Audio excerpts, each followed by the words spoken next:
parler de Joseph, d'un point de vue peut-être un peu plus chrétien, je dirais que ce que Joseph représente pour moi, c'est ce que nous vivons finalement, nous, en tant que chrétiens. Il incarne cette dimension-là, qui est de recevoir Dieu. En fait, nous recevons Dieu avec la foi. Nous le recevons comme Joseph, pas comme Marie. Nous ne recevons pas Dieu dans notre chair, nous le recevons dans notre amour. Et c'est ce qui fait de nous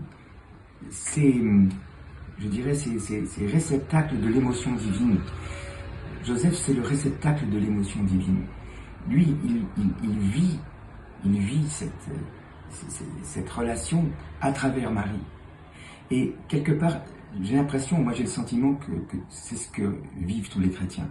C'est-à-dire que nous recevons Dieu de Marie. Marie nous présente Dieu et nous le recevons. Et nous le recevons et nous l'accueillons.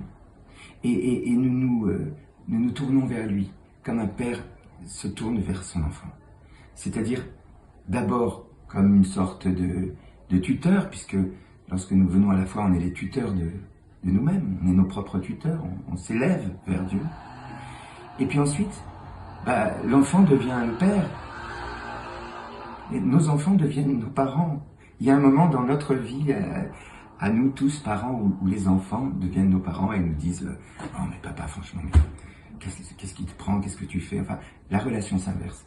Et à travers Joseph, et en nous reliant à Joseph, on peut trouver finalement des images, on peut trouver des réponses au questionnement, bien évidemment, que nous pose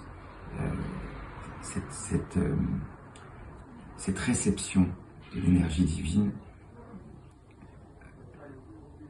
J'ai envie de dire,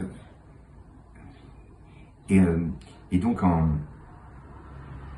nous reliant à l'image de Joseph, on se relie ainsi, de la même manière, à ce que Joseph a reçu de Marie, c'est-à-dire l'enfant roi.